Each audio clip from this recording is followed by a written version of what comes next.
Hello बच्चों, कैसे हो? Good evening to all of you. मैं Satyam sir, Satyam concept classes से। और आप लोगों के 12th एग्जाम की तैयारी तो खतरनाक हो ही गई होगी, क्योंकि इतने अच्छे से हम लोगों ने एक साथ पढ़ाई की थी, कुछ क्वेश्चंस वगैरह भी शुरू में किए थे। अब लेकिन बहुत भारी डिमांड के बाद फिर से बच्चों का कहना है कि सर आप एक बार ऑर्गेनिक का एक क्विक रिवीजन करवा दीजिए, कि जिससे हम लोगों को एक बहुत हेल्प मिल जाए। तो बहुत सारे मैसेज या कॉल के बाद फिर हमने एक डिसीजन लिया कि चलिए 7 दिन का एक बेहतरीन सा कोर्स स्टार्ट करते हैं। अगर जरूरत पड़ी तो आगे भी इसको एग्जाम तक कंटिन्यू रखेंगे। तो हम लोग एक बहुत ही तेजी में रिवीजन करने वाले हैं, क्विक रिवीजन, क्योंकि ये मेरा पर्सनल नोट्स है जो मैं क्लास में पढ़ाता हूँ। ठीक है, अगर इसमें कोई त्रुटि आ जाएगी तो उसके लिए मुझे माफ कीजिएगा। और ये एक बहुत होनहार बालक है सुमन कुमार यादव, जिन्होंने बहुत ही शानदार नोट्स को लिखा है, बहुत तरीके से लिखा। अगर आप नोट्स को बहुत अच्छे से मेंशन करते हैं, लिखते हैं, तो इसका मतलब ये है कि आप अपने टीचर को काफी इज्जत दे रहे हैं, क्योंकि हम चीजें उन्हीं की संभाल कर रखते हैं जिन्हें हम प्यार करते हैं और या जिनकी इज्जत करते हैं। ठीक है, बाकी को हम लोग कचरे में डाल देते हैं। इसी बात को ध्यान में रखते हुए इस सुमन कुमार यादव को मैं बहुत ही थैंक्सफुल हूँ, मैं बहुत ही थैंक्स करना चाहूंगा, क्योंकि इन्होंने अपना नोट्स प्रोवाइड किया।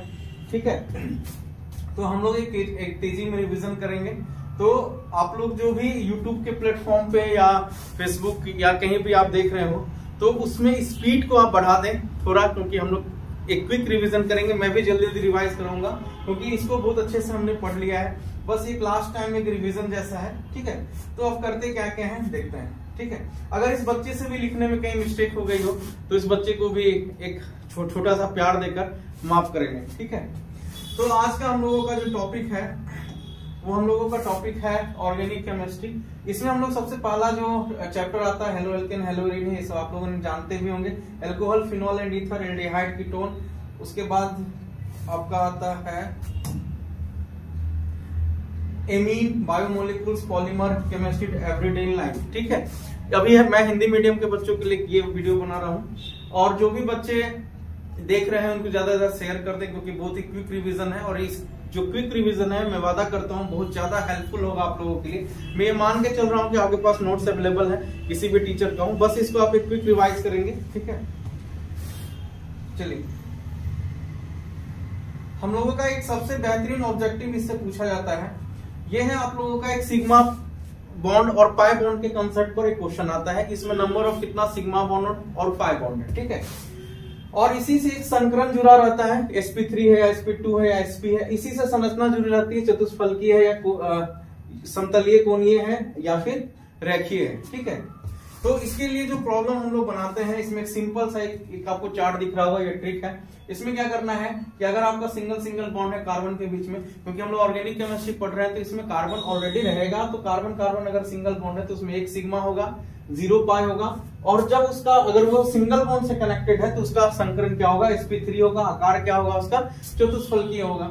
अगर डबल बॉन्ड है तो एक सिग्मा होगा, एक पाई होगा, उसका संकरण sp2 होगा, और उसका जो संरचना वो समतलीय कोणीय होगा, या कोणीय समतलीय को ट्रायगोनल प्लैनर बोलते हैं इसको इंग्लिश में। ठीक है, और टेट्राहेड्रल बोलते हैं चतुष्फलकीय को इंग्लिश में। ठीक है, ट्रिपल बॉन्ड होगा अगर कार्बन के बीच में, तो एक सिग्मा बॉन्ड होगा, 2 पाई बॉन्ड होगा।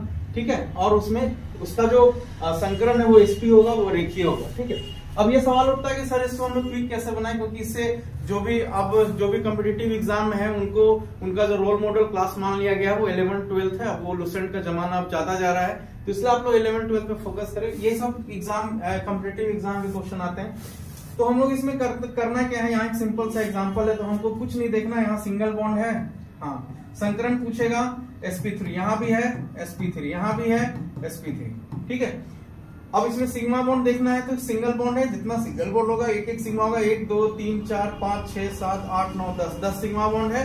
और इसमें पाई बॉन्ड एक भी नहीं है, क्योंकि इसमें डबल बॉन्ड नहीं है। ठीक है, अब एक नीचे बहुत अच्छा सा क्वेश्चन है, इससे आपका बहुत ज्यादा कंसेप्ट जो है वो क्लियर होगा। देखिए, अब यहाँ पे क्या है, डबल बॉन्ड है, तो अब मैं इसको कैसे क्विक में बनाता हूँ मैं पहले बताता हूँ। संकरण कैसे देखेंगे, संकरण का बेहतरीन ट्रिक है, इसमें इस कार्बन के ऊपर फोकस कीजिए। इसमें 2 बॉन्ड है, एक डबल बॉन्ड है, एक सिंगल बॉन्ड है, लेकिन हमेशा मैं बड़ा बॉन्ड को लेकर चलूंगा, मतलब यानी ट्रिपल बॉन्ड में बड़ा मानूंगा, डबल बॉन्ड को छोटा, फिर सिंगल बॉन्ड को और छोटा। इन दोनों कार्बन पे इस पे फोकस करना है, sp2 होगा। इन दोनों कार्बन पे इस पे फोकस करना है, sp2 होगा, इसका भी sp2 होगा, इसका भी sp2 होगा, यानी इसमें, और इसका sp3 हो जाएगा। ठीक है, अगर बाय चांस यहाँ पे मान लीजिए इस तरह का प्रॉब्लम है, ऐसे करके triple bond, single bond, double bond, single bond, ठीक है। यहाँ एक हाइड्रोजन है, इसका 4 पूरा हो गया, यहाँ भी एक हाइड्रोजन 4 पूरा, सॉरी इसका 4 पहले से ही पूरा है, तो दो मिटा देता हूँ, सब क्लीन हो गया, ठीक है। यहाँ मान लीजिए इस तरह का है, डबल बॉन्ड हुआ, फिर ट्रिपल बॉन्ड सी, एक गैस इधर है, क्या हो रहा है, ठीक है। अब मान लीजिए मैंने यहाँ ट्रिपल बॉन्ड डाल दिया, यहाँ डबल बॉन्ड डाल दिया, तो इसका पहले आप वैलेंसी पूरा कर दें, 4 हो गया, इसका भी एक 4, इधर 4 है, इधर एक हाइड्रोजन। अब इसको कैसे बनाएंगे, तो यहाँ पे मेरे को सिंपली क्या करना है, तो यहाँ कुछ नहीं करना, यहाँ पे बस ये ध्यान रखना, इन दोनों में कौन बड़ा बॉन्ड है, ट्रिपल बॉन्ड sp, इन दोनों इस कार्बन पे क्योंकि दोनों बॉन्ड है तो क्या होगा sp, इस पर sp2 क्योंकि डबल बॉन्ड है, इस पे sp2, समझ में आ गया, ठीक है। आप ऐसे sigma bond pi bond count करके भी बना सकते हैं कि अगर 4 सिग्मा होगा तो क्या हो जाएगा sp3, अगर 3 सिग्मा है तो sp2 और 2 सिग्मा है तो sp, ठीक है। तो यहाँ पे सिग्मा काउंट कर लेंगे, तो यहाँ पे जब हम लोग सिग्मा काउंट करते हैं तो यहाँ पे 1 सिग्मा है, यहाँ भी 1 है, यहाँ भी 1 है, क्योंकि सिग्मा बॉन्ड जो है वो आपका इंडिपेंडेंट बॉन्ड होता है, स्वतंत्र बॉन्ड होता है, लेकिन पाई बॉन्ड है वो उसको हम लोग डिपेंडेंट बॉन्ड बोलते हैं, क्योंकि वो सिग्मा पे डिपेंड करता है, जब तक सिग्मा नहीं बनेगा पाई नहीं बनेगा, ठीक है। तो यहाँ क्या हो जाएगा, कितना सिग्मा हो गया, 3 सिग्मा, इसके लिए कितना हो गया 3 सिग्मा, आपने अभी संकरण भी निकाला था sp2, देख लिया, ट्रिक से भी बन जाएगा क्योंकि डबल बॉन्ड है इस पे, ठीक है। यहाँ पे क्या हो जाएगा, कितना सिग्मा हो जाएगा 3 सिग्मा, ठीक है। इस तरह से हम लोग इसको सॉल्व करते हैं। अब ये आपका एक क्वेश्चन बोर्ड एग्जाम में पूछा हुआ था, बहुत ही बेहतरीन क्वेश्चन है कि बेंजीन में कितने, ये फिनॉल की संरचना, तो फिनॉल में कितना सिग्मा और कितना पाई बॉन्ड होता है, ये आप लोग जब कैलकुलेट करेंगे तो 13 सिग्मा 3 पाई बॉन्ड निकलेगा, ठीक है। अगर मान लीजिए कि इस कार्बन का अगर संकरण पूछा जाता है कि क्या होगा, तो आप जल्दी से बता दीजिए क्या होगा, कमेंट बॉक्स में लिखिए जल्दी, क्विक। और अब रात दिन एक कर दीजिए, क्योंकि अगर आज नहीं जगेंगे तो फिर बहुत दिन आपको जगना पड़ेगा रातों में, अगर आज जग जाइएगा तो भविष्य में बहुत आराम से सो पाइएगा, ठीक है। तो यहाँ क्या हो जाएगा sp, क्योंकि डबल बॉन्ड है, इन सारे बॉन्ड में सबसे बड़ा है डबल बॉन्ड, ठीक है। चलिए आगे हम लोग बढ़ते हैं। अब हम लोग कौन कौन से चैप्टर में क्या क्या एनालिसिस करेंगे, किसी भी चैप्टर का पहले इंट्रोडक्शन करेंगे, फिर उसमें आईपीएससी पढ़ेंगे उस ऑर्गेनिक केमिस्ट्री के चैप्टर का, फिर उसके बनाने की विधि, फिर उसका भौतिक गुण, फिर रासायनिक गुण, और फिर क्या होता है जब और क्यों कैसे, ठीक है। चैप्टर स्टार्ट बेसिक, ये मेरे पढ़ाने का अपने क्लासरूम का एक तरीका। आज आप संयोग से मेरा आपको नोट्स के दर्शन करने का भी आपको आज मौका मिल जाएगा कि सर का नोट्स कैसा रहता है क्लास में, किस तरीके से सर फुल नोट्स पढ़ाते हैं। आप कंपेयर भी कर सकते हैं कि क्या जहां मैंने पढ़ा है उतना अच्छा मिल पा रहा है, और इसमें कोई शर्माने की बात नहीं है। आपके लिए टीचर की इज्जत अपनी जगह है, उनका सम्मान अपनी जगह है, लेकिन क्या आपको सही मिला है नहीं, ये जज करना हमारे फ्यूचर का बात होता है, हमारे लाइफ की बात। जब हम एक टी शर्ट लेने जाते हैं तो हम लोग बहुत अच्छे से इसको जज करते हैं, भले ये 100 रुपए की क्यों ना हो। जब आपके 100 रुपए की कीमत इतनी ज्यादा है जो कि आप दोबारा खराब होने के बाद भी आप खरीद सकते हैं, लेकिन अगर आपके मार्कशीट पे जो मार्क्स आ जाएगा, आप टीचर के सम्मान को बनाए रखिए, लेकिन वो मार्क्स को आप दोबारा कभी बदल नहीं पाएगा। वो आपकी जिंदगी का बहुत बड़ा क्या कहा जाए, वो आपको समय के साथ साथ पता चल जाएगा, ठीक है। तो चलिए आज आप देखते हैं कि कैसे हम लोग उसको बच्चों को कैसे रिजल्टिंग बनाते हैं, क्या नोट्स का कंटेंट बहुत ज्यादा जरूरी चीज है बच्चों के लिए। अगर आपके कंटेंट नोट्स के अंदर नहीं है तो बच्चे एग्जाम में क्या लिखेंगे, क्या पढ़ेंगे। गैस ऊपर से पढ़ के तो गांव का भी बच्चा 65% ले आता है। तो what is the difference between जो बच्चा स्टडी करने इतने बड़े शहरों में आता है फिर छोटे शहरों में पढ़ता है, ठीक है। सेल्फ स्टडी बहुत ज्यादा जरूरी है। चलिए हेलो एल्केन से स्टार्ट करते हैं। हेलो एल्केन है क्या, ठीक है। तो हेलो एल्केन पहले हम लोग इसका हर चैप्टर में एनसीईआरटी जब ओपन कीजिएगा तो पहले आईपीएससी है उसका थोड़ा सा, जो कि नामकरण 11th क्लास में पढ़ना था ऑर्गेनिक का, बहुत सारे बच्चे छोड़ देते हैं, ठीक है। जबकि मैं पूरा ऑर्गेनिक जब तक आईपीएससी नहीं खत्म कर देता हूं तब तक 12th स्टार्ट नहीं करता हूं, ठीक है। तो हेलो एल्केन, हेलो मतलब होता है आपका हेलोजन कंपाउंड। ये हेलोजन कंपाउंड का ये आईपीएससी नाम है हेलो, ठीक है। हेलोजन कंपाउंड होता है फ्लोरीन, क्लोरीन, ब्रोमीन और आयोडीन, ठीक है। और उसमें लगा देंगे एल्केन। तो एल्केन क्या है, एल्केन आपका अल्क और एन से बना है, ठीक है। अल्क मतलब होता है वर्ड रूट, वर्ड रूट मतलब होता है number of carbon in normal chain या लॉन्ग चेन में, ठीक है। तो अगर एक कार्बन का कोई चैन है तो उसको हम लोग बोलेंगे मिथ, 2 का है इथ, 3 का है प्रोप। ये आपका वर्ड रूट है और इसी वर्ड रूट को मैंने नाम दिया है अल्क। ठीक है, तो बस अल्क लिखना है और नाम लिखना है। ठीक है, आगे एग्जांपल में इसको हम लोग देखेंगे क्या है। ये आपने अलग तरह का एक आकृति देखा हुआ, ये इसको मैं बोलता हूं ऑर्गेनिक का पहाड़ा। ये ऑर्गेनिक का पहाड़ा है, 10 तक का पहाड़ा है। ठीक है, एल्केन, एल्कीन, एल्काइन, इससे भी ऑब्जेक्टिव क्वेश्चन पूछा जाता है कि एल्केन का सूत्र क्या होता है, CnH2n+2। एल्कीन का क्या होता है, CnH2n। एल्काइन का क्या होता है, CnH2n-2। एल्काइल का क्या होता है, CnH2n+1। एल्केन कैसे पहचानते हैं कि इसमें कार्बन कार्बन के बीच में डबल बॉन्ड होना चाहिए, इसमें सिंगल बॉन्ड होना चाहिए, इसमें डबल बॉन्ड, और एल्काइन में ट्रिपल बॉन्ड, और अल्काइल का एल्केन में से एक बॉन्ड खाली रहेगा।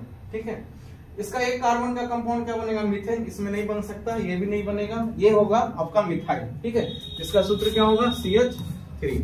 इसका सूत्र क्या होगा, CH4। इथेन का सूत्र क्या होता है, C2H6। यह पहाड़ा, 2 कार्बन का एल्केन क्या होगा, इथेन। 2 कार्बन का एल्कीन क्या होगा, इथीन। 2 कार्बन का एल्काइन, इथाइन। 2 कार्बन का एल्काइल। देखिए जैसा नाम है, अब मैं एक बना के दिखाता हूं, अल्क। 2 कार्बन का अल्क क्या होता है, इथ। उसमें क्या लगा देना, इन। बस 3 कार्बन का नाम से ही पता चला, अल्काइन, अल्क। 3 कार्बन का अल्क क्या होगा, जल्दी बताइए, प्रोप। और उसमें क्या जोड़ देना है, आइन। क्या हो जाएगा, प्रोपाइन। ठीक है, अल्काइल इसी तरह से, अगर आपको C4 कार्बन का अल्काइल चाहिए, क्या नाम होगा, अल्क। 4 कार्बन का अल्क क्या होता है, ब्यूट। अब ब्यूट में क्या लगा देंगे, आई, ब्यूटाइल। ठीक है, सूत्र क्या होगा ब्यूटाइल का, C4H9। अब हेलोजन, अब हम लोग दोनों को मिला के उसका नामकरण करेंगे। ठीक है, हेलोजन हो गया फ्लोरीन, क्लोरीन, ब्रोमीन, आयोडीन। ठीक है, चलिए अब हेलो एल्केन। ठीक है, क्या नाम है इसका, हेलो एल्केन। तो CH3F इसका क्या नाम होगा। तो हाइड्रोजन का कभी भी आईपीसी में कोई रोल नहीं रहता है, याद रखिएगा। तो आईपीसी में कोई रोल नहीं है, CH3F। आईपीसी नेम क्या कहा गया है, इसका स्ट्रक्चर क्या है, हेलो एल्केन। ठीक है, ये आईपीसी है इसका। जो इसका कॉमन नेम है वो होता है अल्काइल हैलाइड। तो जैसा नाम वैसा काम। ठीक है, तो हेलो, तो F का हेलो क्या होगा, फ्लूरो। क्या नाम होगा, फ्लूरो। और 1 कार्बन का एल्केन क्या होगा, मीथेन। ऊपर पहाड़ा में भी था। ठीक है, यहाँ भी चार्ट बनाया हुआ है कि F का फ्लोरो के हेलो क्या होगा, फ्लोरो। Cl का क्लोरो, Br का ब्रोमो, I का आइडो। ठीक है, CH3Cl क्या है, CH3Cl। अब 1 कार्बन आ गया यहाँ, 1 कार्बन का है, और इसका हेलो कौन हो गया, X यानी कि क्लोरीन। तो हेलो एल्केन, तो हेलो क्या हो जाएगा इसका, क्लोरो। अब मीथेन, 1 कार्बन का एल्केन क्या होगा, मीथेन। इसी तरह से ये चेन दे देता है मान लीजिए, या इसी को ऐसा करके दे देगा, इसका क्या नाम होगा। तो प्रत्येक जहां से शुरू होगा, जहां खत्म होगा, जहां कॉर्नर होगा, वहां पे कार्बन होगा। तो ये रह गया आपका कार्बन कार्बन। अब इसका क्या नाम होगा, कुछ नहीं करना है, सब सिंगल बॉन्ड है, ये बॉन्ड है, हेलो एल्केन, हेलो। तो ब्रोमो। 3 कार्बन का एल्केन क्या होता है पहाड़ा के अनुसार से, प्रोपेन। तो क्या नाम हो जाएगा, ब्रोमो प्रोपेन। उसी तरह से इसका क्या नाम हो जाएगा, ब्रोमो ब्यूटेन। ठीक है, चलिए ये कुछ नियम है कि हम लोग किस तरीके से मतलब सब्स्टिट्यूट, अगर मान लीजिए कि सब्स्टिट्यूट किसको बोलते हैं, या उसका हम लोग कैसे पता करेंगे। अगर मान लीजिए कि इस तरह का कंपाउंड आ जाता है तो इसको हम लोग कैसे बनाएंगे, जिसमें एक ब्रोमीन है, क्लोरीन है, एक मिथाइल भी है। तो इसमें कुछ ये 3 स्टेप्स में मैं पढ़ाता हूं, एक साथ इसको छोटा करूं जरा। 3 स्टेप में मैं इसको पढ़ा देता हूं पूरा का पूरा। क्या है ये 3 स्टेप, इसको देखते हैं। पहला है लॉन्ग चेन खोजना। लॉन्ग चेन हम जब भी खोजेंगे तो उस लॉन्ग चेन में ये कोशिश करेंगे कि फंक्शनल ग्रुप को सबसे पहले लें, डबल बॉन्ड को, फिर ट्रिपल बॉन्ड को, फिर सब्स्टिट्यूएंट को। यानी कि फंक्शनल ग्रुप जिस तरफ जाएगा हमको चेन उधर ही लेके जाना है, भले ही कार्बन की संख्या कम क्यों ना हो। उसका हम इसको रिपीट करेंगे। 2 होगा तो डाई, 3 होगा तो ट्राई, 4 होगा तो टेट्रा, 5 होगा तो पेंटा, 6 होगा तो हेक्सा, हेप्टा, ऐसे करके। सब्स्टिट्यूएंट क्या होगा उसका, तो कार्बन का समूह। क्या है, कार्बन का समूह सब्स्टिट्यूएंट हो सकता है। कौन हो सकता है, कार्बन का समूह। मतलब क्या मतलब हुआ, CH3 हो सकता है, C2H5 हो सकता है। जितने भी अल्काइल हैं वो सभी क्या होते हैं, सब्स्टिट्यूएंट होते हैं। ये उसका लिस्ट। ठीक है, अब ये nitro, NO2, fluorine, chlorine, bromine, nitrogen always substituent होता है, हमेशा। और सब्स्टिट्यूएंट हम लोग कहते हैं कि इसको जस्ट अब आने वाला है लॉन्ग चेन जो हम लोग कार्बन करेंगे उसमें मैक्सिमम नंबर ऑफ कार्बन होना चाहिए, लेकिन must be follow this order, ये वाला ऑर्डर फॉलो होना चाहिए कि फंक्शनल ग्रुप को पहले लेंगे, फिर डबल बॉन्ड को लेंगे, फिर ट्रिपल बॉन्ड को लेंगे, ठीक है।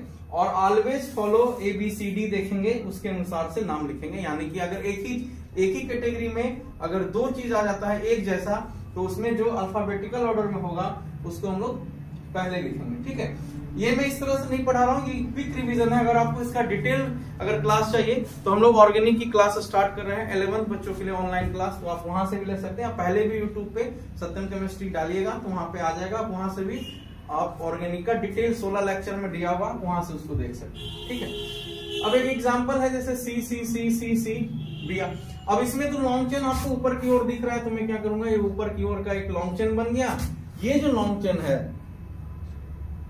यही लॉन्ग चेन मेरा वर्ड रूट हो जाता है, ठीक है। और ये जितने नीचे में है ये सब्स्टिट्यूएंट है, क्योंकि सब्स्टिट्यूएंट मतलब होता है सब्स्टिट्यूट, मतलब आप की नौकरानी कहीं जा रही है तो हमको एक और कोई काम करने वाली दे देना, मतलब सब्स्टिट्यूट उसके बदले में दे के जाओ, ठीक है, नहीं तो सैलरी काट लूंगी।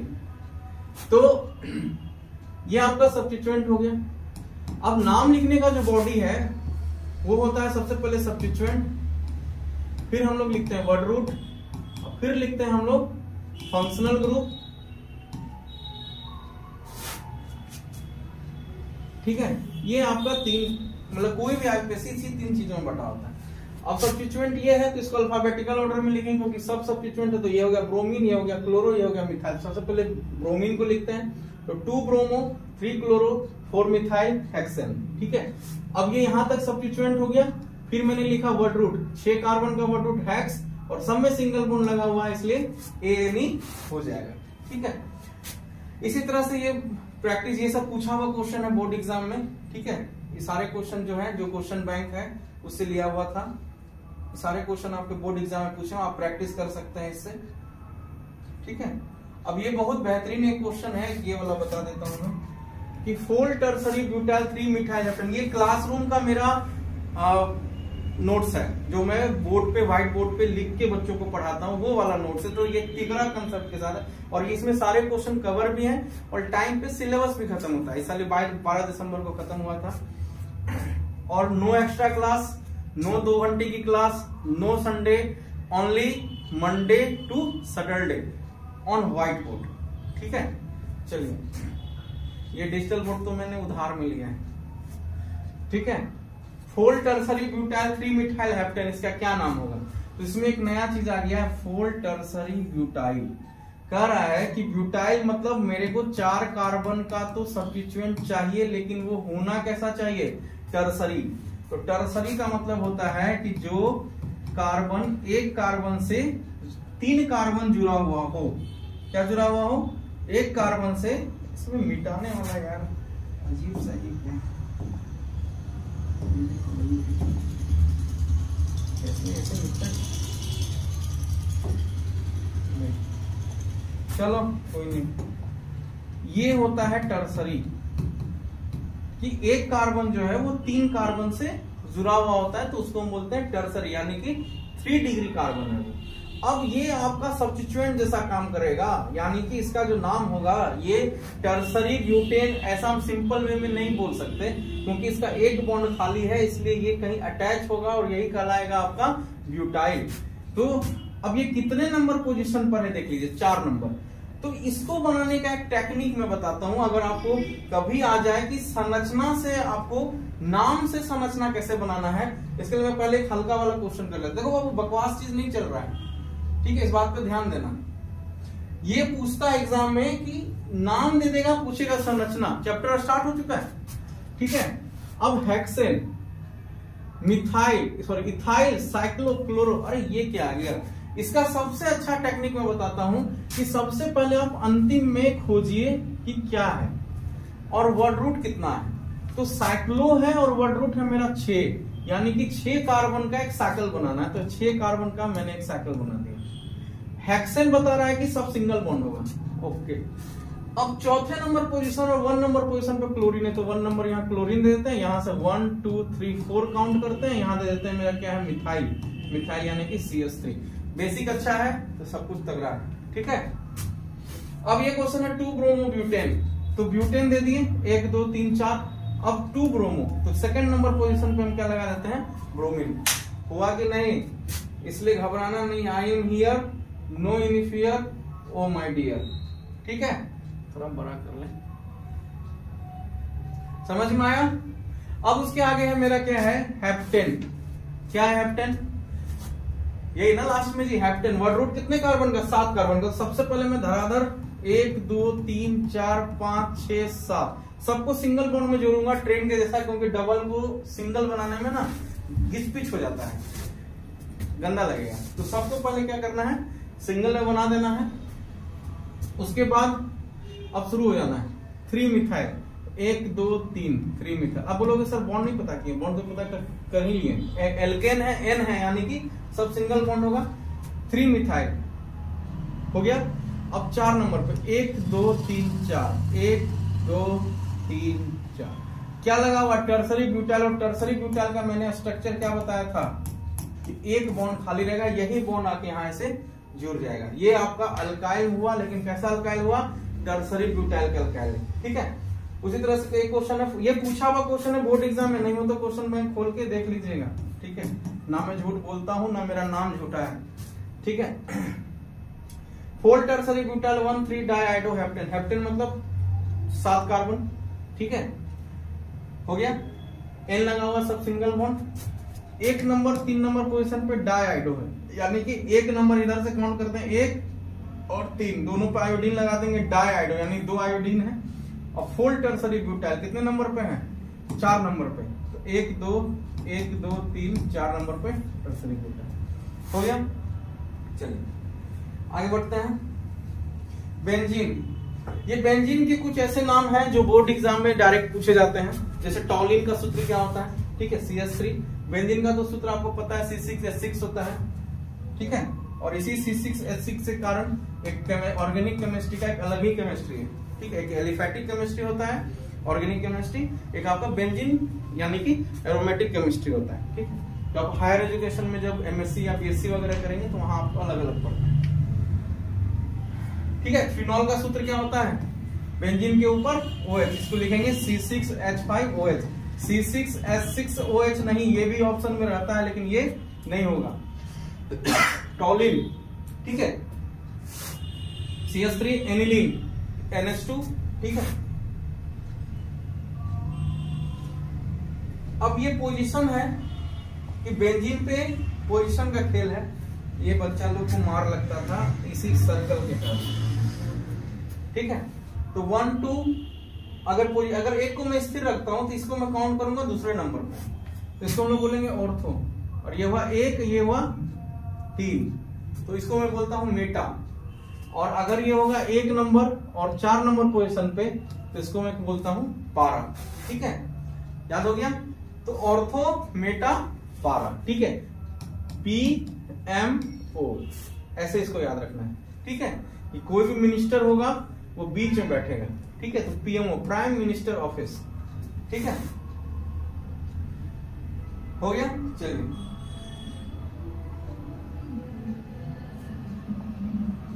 आगे बढ़ते हैं। अब इसमें भी इसका भी अपना नामकरण होता है। इसका नामकरण है, जैसे आपका यहां से ब्रोमीन से शुरू है अल्फाबेटिकल ऑर्डर में, तो 1 2 3 4, तो 1 ब्रोमो, 4 क्लोरो, 3 मिथाइल बेंजीन। अगर आपको इतने अच्छे से ही पढ़ाई करनी है तो अपने जूनियर को, ठीक है, 12th न्यू बैच स्टार्ट हो चुका है जनवरी में, आप वहां भेजिए। और कि जिस तरह से इतना अच्छा नोट्स का लाभ उठा पाए और इतने अच्छा स्टडी कर पाए। हमारे यहाँ सिलेबस खत्म करना ही मोटो नहीं है, वो बहुत आसान सी बात है। सिलेबस के साथ सबसे ज्यादा जरूरी होता है कंटेंट, और वो भी कॉपी पेस्ट वाला कंटेंट नहीं, अपना कंटेंट। मतलब अगर आप मेरे दूसरे बैच का कॉपी चेक करेंगे या दूसरे साल का कॉपी चेक करेंगे तो काफी डिफरेंस हो जाता है लैंग्वेज के अंदर ही, तो समझ लीजिए कि रटा रटाया कुछ भी नहीं। ठीक है, अब ये है फेनिल। फेनिल क्या होता है, ये सब जब 12th स्टार्ट होता है ऑर्गेनिक का, ये उसका उस चैप्टर के अंदर का बेसिक होता है। ठीक है, फेनिल क्या होता है कि बेंजीन का सब्स्टिट्यूएंट, यानी बेंजीन में से हम एक हाइड्रोजन हटा देते हैं। तो जैसे वहां एल्केन में से एक हाइड्रोजन को हटा देते थे तो हम लोग क्या बोलते थे उसको, अल्काइल। तो यहाँ पे हम लोग जब बेंजीन में से एक हाइड्रोजन को हटा देंगे तो उसको हम लोग क्या बोलेंगे, फिनाइल। ठीक है, ठंड आज बाबू बहुत है, आज है आपका 16 जनवरी। बहुत ही ठंडा मौसम है बाहर में, लेकिन पढ़ाने के कारण मेरे को गर्मी लगने लगती है। वैसे भी मैं जैकेट वगैरह कम ही पहनता हूँ, मोटा हूँ इसलिए नहीं। चलिए, ये आपका अब यहाँ से चैप्टर स्टार्ट होता है, ठीक है। तो यहाँ से हम लोग चैप्टर स्टार्ट करते हैं, एकदम क्विक पढ़ेंगे। हेलो एल्केन का टाइप कितना होता है, ठीक है। जो एग्जाम में पूछा जाने वाला है, हेलो एल्केन का टाइप होता है। हेलो एल्केन को सूचित करते हैं हम लोग RX, हेलो एल्केन यानी RX इसका स्ट्रक्चर होता है। हेलो एल्केन उसका आईयूपीएसी नाम, कैसा नाम है, आईयूपीएसी नाम, ठीक है। तो पहला क्वेश्चन ये एग्जाम पूछा गया कि विसिनल डाइहेलाइड क्या होता है। इसको अच्छा, ये विसिनल डाइहेलाइड क्या होता है। तो वैसा डाइहेलाइड यौगिक जिनमें हेलोजन समूह दो समीपस्थ कार्बन पर उपस्थित होते हैं, उसको हम लोग क्या बोलते हैं, विसिनल डाइहेलाइड, ठीक है, या विसिनल यौगिक, ठीक है। अब इसमें क्या है, क्या कर रहा है, समीपस्थ दो कार्बन, समीपस्थ मतलब नियरेस्ट, नियरेस्ट मतलब एक यहाँ है, जस्ट यहाँ दो हेलोजन है, अगले एक दूसरे के साथ जुड़ा हुआ। लेकिन अगर एक ऐसा यौगिक अगर आ जाता है कि इस तरह का, एक यहाँ क्लोरीन है और एक यहाँ क्लोरीन है, तो इस तरह का जो यौगिक है ये आपका विसिनल डाइहेलाइड नहीं होगा, क्योंकि ये क्या है, आपका एक साथ नहीं है जुड़ा हुआ, ठीक है। एक साथ यानी कि दोनों बगल में नहीं है, ठीक है। लेकिन अगर इस तरह से जुड़ा रहता है तो उसको हम लोग बोलते हैं विसिनल डाइहेलाइड। दूसरा आता है इसमें कि जेमिनल डाइहेलाइड किसको बोलते हैं। तो जेमिनल डाइहेलाइड, डाइहेलाइड यानी दो हेलोजन होगा लेकिन वो एक ही कार्बन से जुड़ा हुआ होगा, तो वैसे यौगिक को हम लोग बोलते हैं halogen, sorry geminal dihalide, gem dihalide, ठीक है। याद हो गया, जो अलग अलग होगा लेकिन समीप होगा, नियरेस्ट होगा, तो वो आपका कहलाएगा विसिनल डाइहेलाइड। जो एक साथ, जो एक ही कार्बन पे दोनों जुड़ा हुआ रहेगा, उसको बोलेंगे हम लोग जेमिनल डाइहेलाइड, ठीक है। चलिए, समावयवता आप लोगों ने बचपन में पढ़ा होगा। अब ये सोच रहे होगे सर ये सब भी कोई चीज होती है, एकदम होती है, एकदम 11th में हम पढ़ाते हैं, ठीक है। समावयवता क्या होता है, वैसी घटना जिनमें यौगिक के अनुसूत्र क्या होते हैं, समान होते हैं, लेकिन उनके संरचना सूत्रों में क्या होता है, अंतर आ जाता है। इसी को हम लोग क्या बोलते हैं, समावयवता। और यह जो यौगिक करता है उसको बोलते हैं समावयवी यौगिक, ठीक है। वैसे तो समावयवता जो है, आइसोमेरिज्म जो है, वो 5 प्रकार का होता है, ठीक है। CPMT में फेल, ऐसा हम लोग ट्रिक बनाए थे, यानी कि चैन आइसोमेरिज्म, श्रृंखला समावयवता, पोजिशनल आइसोमेरिज्म, स्थानीय समावयवता, मेटामेरिज्म, उसका टोटोमेरिज्म, और एक होता है फंक्शनल ग्रुप आइसोमेरिज्म, ठीक है। फंक्शनल आइसोमेरिज्म जिसको बोलते हैं अभिक्रियाशील समूह समावयवता, ठीक है। तो हम लोग यहाँ पे श्रृंखला समावयवता को समझते हैं क्या होता है, चैन आइसोमेरिज्म, ठीक है।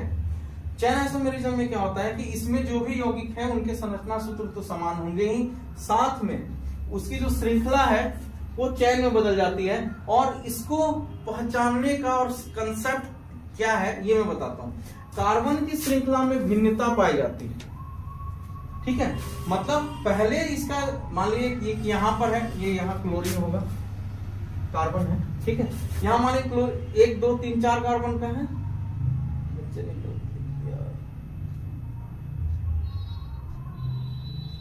कार्बन की संख्या में भिन्नता होगी, ठीक है। यानी कि यहाँ पे 4 कार्बन है, एक कार्बन ऊपर चला गया, ये इस तरह का स्ट्रक्चर होगा,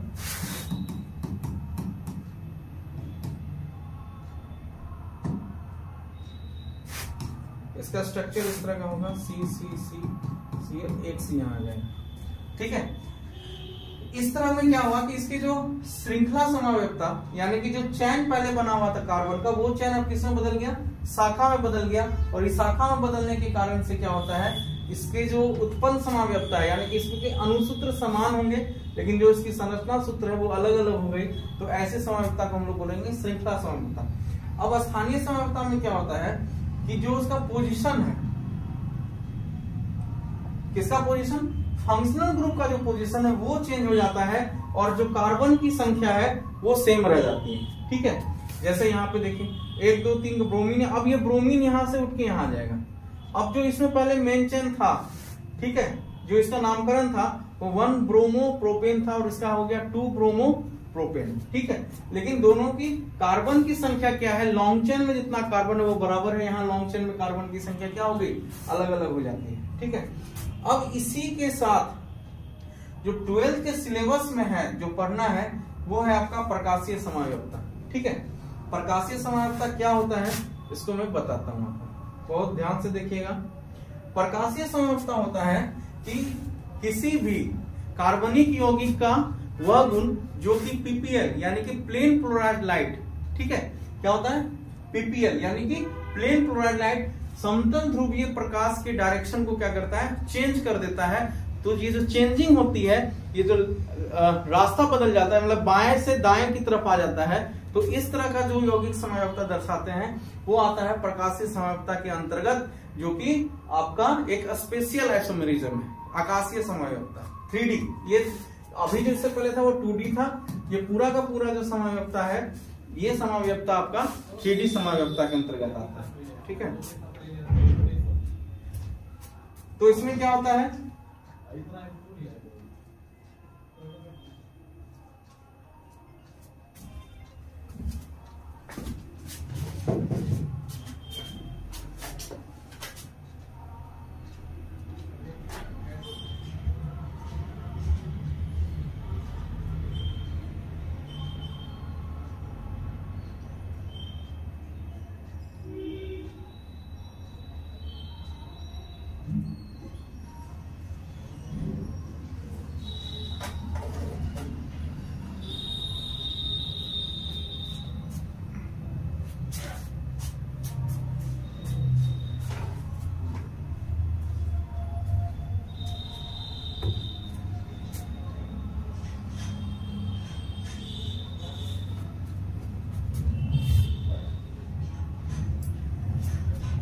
चलिए समझते हैं क्या है प्रकाशीय समव्यवस्था। तो प्रकाशीय समव्यवस्था क्या होता है, जब हम किसी साधारण प्रकाश को, साधारण प्रकाश यानी ऑर्डिनरी लाइट, जैसे मरकरी का लाइट है आपका या कोई बल्ब का लाइट है, वो सभी दिशाओं में फैला हुआ है। ठीक, तो साधारण प्रकाश को जब मैं निकोल प्रिज्म से, एक ये स्पेशल टाइप का प्रिज्म होता है जो कि किसी भी साधारण प्रकाश को पीपीएल में कन्वर्ट कर देता है, प्लेन पोलराइज्ड लाइट, यानी कि उसका जो प्रोपोगेशन ऑफ वेव होगा वो इस तरह से होता है। ठीक है, परपेंडिकुलर टू द डायरेक्शन। ठीक है, अब इस जो मेरा पीपीएल बना, जो लाइट पीपीएल में कन्वर्ट हुआ, उसको हम लोग पास करा देते हैं किससे, ऑर्गेनिक कंपाउंड से। वो जो ऑर्गेनिक कंपाउंड के अंदर वो क्या करता है, उसको घुमा देता है या तो लेफ्ट डायरेक्शन में या तो राइट डायरेक्शन में। अगर वो लेफ्ट डायरेक्शन में घूमता है, अगर प्रकाश लेफ्ट डायरेक्शन में अगर घूमता है तो वो उसको हम लोग बोलेंगे बायां घुमाओ। क्या बोलते हैं, बायां घुमाओ, कि बायां घूम गया, और एक हो जाएगा यौगिक आपका किस तरफ, दायां घुमाओ। जो बायां घुमाओ यौगिक होता है उसको बोलते हैं लेवो, जिसको हम लोग सूचित करते हैं किससे, -L से, और ये होता है डेक्स्ट्रो, देवो नहीं डेक्स्ट्रो। ठीक है, और जिसको हम लोग सूचित करते हैं किससे, +D से। ठीक है, तो इसकी परिभाषा क्या हो जाएगी, अगर आपसे एग्जाम में क्वेश्चन पूछता है 2 नंबर का, प्रकाशीय समव्यवस्था किसे कहते हैं, तो जब साधारण प्रकाश को निकोल प्रिज्म से गुजारा जाता है तब वह समतल ध्रुवीय प्रकाश पीपीएल से परिवर्तित होता है, और यौगिक पुनः पीपीएल को कार्बनिक यौगिक से गुजारने पर बायां दायां घुमाव होता है। तो इससे जो उत्पन्न घटना होती है उसको हम लोग बोलते हैं प्रकाशीय समव्यवस्था, और यह जो यौगिक ऐसा करता है उसको हम लोग बोलते हैं प्रकाशीय सक्रिय यौगिक, ऑप्टिकल एक्टिव कंपाउंड। ठीक है, अब इसमें कुछ पॉइंट हैं जो कि एग्जाम में पूछा जाता है, जैसे प्रकाशीय समव्यवस्था को मापने वाले यंत्र को क्या कहते हैं, पोलरीमीटर। क्या कहा जाता है, पोलरीमीटर। अगर यौगिक ध्रुवीय प्रकाश को बाईं ओर घुमाता है तो उसको हम लोग बोलते हैं लेवो यौगिक, लेवो कंपाउंड या लेवो रोटेशन, -L से सूचित करते हैं। अगर यौगिक के ध्रुवीय प्रकाश को वह दाईं ओर घुमाता है तो उसको कहा जाता है डेक्स्ट्रो +D। ठीक है, और जिन यौगिकों में, चलिए यहां तक हो गया मेरा प्रकाशीय समव्यवस्था का परिभाषा और उसका इंट्रोडक्शन। अब है कि क्या सभी कार्बनिक यौगिक प्रकाशीय समव्यवस्था को दर्शाते हैं, नहीं, सभी प्रकाशीय यौगिक प्रकाशीय समव्यवस्था को नहीं दर्शाते हैं। ठीक है, इसका क्या मतलब है, इसका मतलब होता है कि प्रकाशीय समव्यवस्था की कुछ शर्तें हैं। ठीक है, क्या शर्त है, प्रकाशीय समव्यवस्था की शर्तें ये हैं कि प्रकाशीय जो समव्यवस्था है वो सभी यौगिक नहीं दर्शाएंगे, मुख्यतः 2 गुण होने चाहिए। तो सबसे पहला जो गुण है कि उनका जो दर्पण प्रतिबिंब है वो एक दूसरे पर अध्यारोपण नहीं हो सकता, मतलब उसका एक दूसरे पर अध्यारोपण नहीं होगा। और वैसे यौगिक जिसमें कायरल कार्बन की उपस्थिति होती है, यानी असम्मित कार्बन की उपस्थिति होती है, इन्हीं दो शर्तों को जो पालन करेगा वही प्रकाशीय समव्यवस्था को दर्शाता है। ठीक है, अब जो कायरल कार्बन हम किसको बोलते हैं, तो कायरल कार्बन वैसे कार्बन को कहा जाता है कि वैसे कार्बन यौगिक जिनके केंद्रित कार्बन परमाणु पर सेम, जैसे एक कार्बन की 4 संयोजकता तो 4 बॉन्ड बनेगा, उस पे सभी कार्बन का जो से जो जुड़ा हुआ यौगिक है या अणु है या परमाणु है वो सभी अलग अलग होने चाहिए। अगर वो ऐसा परमाणु अगर सेम हो जाता है तो हम उसको प्रकाशीय समव्यवस्था नहीं, उसको हम कायरल कार्बन नहीं कहेंगे। यानी क्या हो गया, जैसे ये कार्बन है, इस पर एक CH3 जुड़ा है, H जुड़ा है, Cl जुड़ा है, OH जुड़ा है, तो सभी क्या है, अलग अलग है, तो इसलिए इसको इस कार्बन को हम लोग कहेंगे कायरल कार्बन। और जो कायरल कार्बन होता है उसको स्टार डिनोट किया जाता है, एस्टेरिक मार्क से डिनोट किया जाता है, और यही सूचित होता है, यही सूचक होता है उस कायरल कार्बन का, यानी कि उस कार्बन से जो सभी चारों बंधन में जो जुड़े हुए यौगिक अणु आयन है वो अलग अलग होंगे। ठीक है, अब ये कायरल कार्बन नहीं है इसके पास, इसलिए इस पे स्टार नहीं लगाया, क्योंकि CH3 दोनों क्या हो गया, ठीक है। अब मैंने पहला पॉइंट था अध्यारोपण क्या होता है, तो अध्यारोपण प्रतिबिंब इसको बोलते हैं। जैसे O का जो दर्पण प्रतिबिंब होगा इस पर आके बैठ जाएगा, इसका जो M है वो इस पे आ जाएगा, तो एक दूसरे पे जब इसका दर्पण प्रतिबिंब आ जाए तो इसको हम लोग बोलेंगे अध्यारोपण हो गया, इसको बोलते हैं सुपर इम्पोजिबल है दोनों। ठीक है, लेकिन अगर दोनों का दर्पण प्रतिबिंब एक दूसरे के ऊपर नहीं आता है तो हम इसको बोलेंगे नॉन सुपर इम्पोजिबल है, अध्यारोपण इसमें नहीं है। ठीक है, अब प्रकाशीय समव्यवस्था का उदाहरण है। ठीक है, आज हम लोग यहीं तक पढ़ेंगे। तो प्रकाशीय समव्यवस्था का उदाहरण क्या है, अब ये जो लैक्टिक एसिड का ये सूत्र है, ठीक है, संरचना है C है, OH है, H CH3 COH, इसका जो दर्पण प्रतिबिंब बनाएंगे तो इस तरह का बनेगा। तो यहाँ पे देखिए, यहाँ पे दो चीज दिख रहा है कि ये जो OH है वो इस तरह, यानी कि किधर, एक मिनट, यहां जो OH है वो आपका क्या हुआ, बाईं ओर आ गया, और इधर क्या हुआ, इधर से जो OH है वो किस तरफ आ गया, दाईं ओर, मतलब यानी कि जब ये आपका इस तरफ है तो इसका जो दर्पण प्रतिबिंब इधर बन रहा है, ये इसका अध्यारोपण हम लोग इस पर नहीं कर सकते। एक तो पहला शर्त हो गया, और इसमें जो चारों कार्बन, चारों यौगिक जो है CH3 COH OH H, ये सभी अलग अलग है, इसलिए ये आपका क्या हो गया, असममित कार्बन हो गया, कायरल कार्बन हो गया, इसलिए समव्यवस्था को दर्शाता है। और इस केस में क्या है कि अगर हम इसको दायां ओर अगर हम लेके जाएंगे, ठीक है, अगर हम इसको दाईं ओर लेके जाते हैं, ये इधर आ गया, देखिए आ रहा है इधर, तो ये कौन सा रोटेशन दिखाएगा, दायां ओर घुमा है, इसलिए +D लैक्टिक अम्ल है। और जब हम इसको इस तरफ लेके जाएंगे तो हम इसको बोलेंगे -L, यानी कि -L लैक्टिक अम्ल है, क्योंकि इसमें बायां रोटेशन हुआ है और इसीलिए इसको कहता है -L लैक्टिक अम्ल। अब देखिए, प्रकाशीय समव्यवस्था और जो 2D समव्यवस्था है, यानी कि संरचनात्मक समव्यवस्था है, उन दोनों में मुख्य अंतर क्या होता है कि प्रकाशीय समव्यवस्था में नामकरण कभी नहीं बदलता यौगिकों का, जबकि उनमें नामकरण बदल जाता है। ठीक है, अब इसमें एक बहुत ही वीवीआई क्वेश्चन है कि रेशमिक मिश्रण किसको बोलते हैं। तो रेशमिक मिश्रण हम वैसे मिश्रण को कहेंगे जिसमें 50D लैक्टिक अम्ल और 50%, यानी 50% कैसा हो, डेक्स्ट्रो रोटेशन वाला हो, और 50% कैसा होना चाहिए, -L वाला लैक्टिक अम्ल, इसको हम लोग बोलते हैं क्या, रेशमिक मिश्रण। और यहाँ पे नेट रोटेशन इसका कितना हो जाता है, 0। तो ये भी ऑब्जेक्टिव क्वेश्चन बनता है कि रेशमिक मिश्रण में नेट रोटेशन जो कुल घुमाव है वो कितना होता है, वो होता है 0। ठीक है, अब इसमें क्वेश्चन और आता है, आपने देखा भी होगा कि इनेंशियोमर किसको बोलते हैं। या तो इनेंशियोमर हम वैसे यौगिक को बोलेंगे जो कि प्रकाशीय सक्रिय यौगिक होते हैं, जो प्रकाशीय समव्यवस्था को दर्शाते हैं, जिनका दर्पण प्रतिबिंब एक दूसरे पर अध्यारोपित नहीं होता है, वैसे यौगिक को हम लोग इनेंशियोमर कहेंगे। ठीक है, उदाहरण भी देख सकते हैं। अगर हम इस चीज में, अगर हम यहाँ पे H को अगर हम इस तरफ लेके जाते हैं, यानी कि कैसा रोटेशन हो रहा है आपका, दायां रोटेशन हो रहा है। ठीक है, इसको इधर लेके आइए H, देखिए ऐसा डायग्राम आ गया, यानी कि दायां रोटेशन हुआ, और OH को इधर लेके चलिए, कैसा रोटेशन हुआ, दायां रोटेशन हुआ, इसलिए कैसा यौगिक हो जाएगा, +D। जबकि यहाँ पे अगर हम H को इस तरफ लाएंगे तब ये ऐसा दर्पण प्रतिबिंब मिलता है, तो ये कैसा रोटेशन हो गया, -L यौगिक हो गया। ठीक है, डेस्ट्रोमर वैसे समावयवी यौगिक दर्पण प्रतिबिंब एक दूसरे पर अध्यारोपित नहीं होते, ये प्रकाशीय सक्रिय हो भी सकते हैं और नहीं भी हो सकते हैं। जैसे एक कंडीशन ऐसा इसमें आता है इस यौगिक में कि इसमें मैंने एक का रोटेशन, तो यहाँ पे मान लीजिए मैं कर देता हूं कि जैसे मैं इसको यहाँ लेके आ गया, तो इस केस में तो इसका जो प्रतिबिंब होगा वो आपका प्रकाशीय सक्रिय है, लेकिन इस स्थिति में जो इसका इंटरनल कंपोजिशन है, इंटरनल रोटेशन है, उसकी वजह से इसका जो वैल्यू है वो क्या हो जाता है, सेम हो जाता है। इसका दर्पण प्रतिबिंब एक दूसरे पर अध्यारोपित हो जाएगा, जबकि नहीं होना चाहिए। इसलिए ये क्या हो जाता है, अक्रिय हो जाता है। ये प्रकाशीय सक्रिय नहीं है, जबकि ये प्रकाशीय सक्रिय है। तो इसलिए डेस्टोमर्स प्रकाशीय सक्रिय हो भी सकता है और नहीं भी हो सकता है। ठीक है। एक बहुत ही वीवीआई ऑब्जेक्टिव क्वेश्चन है, वो है आपका ग्लूकोज में कायरल कार्बन की संख्या कितनी होती है। बहुत कंपटीशन में पूछा जाता है, कितनी होती है, 4 होती है। तो आप लोग याद रखिएगा। हम लोग नेक्स्ट क्लास से पढ़ेंगे रासायनिक अभिक्रिया, जो कि बहुत बच्चों को हमेशा दिक्कत देता है। इसका टेक्निक सीखेंगे कैसे बनाते हैं। ठीक है।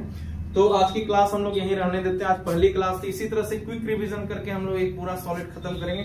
ये मैं अपने नोट से पढ़ा रहा हूँ।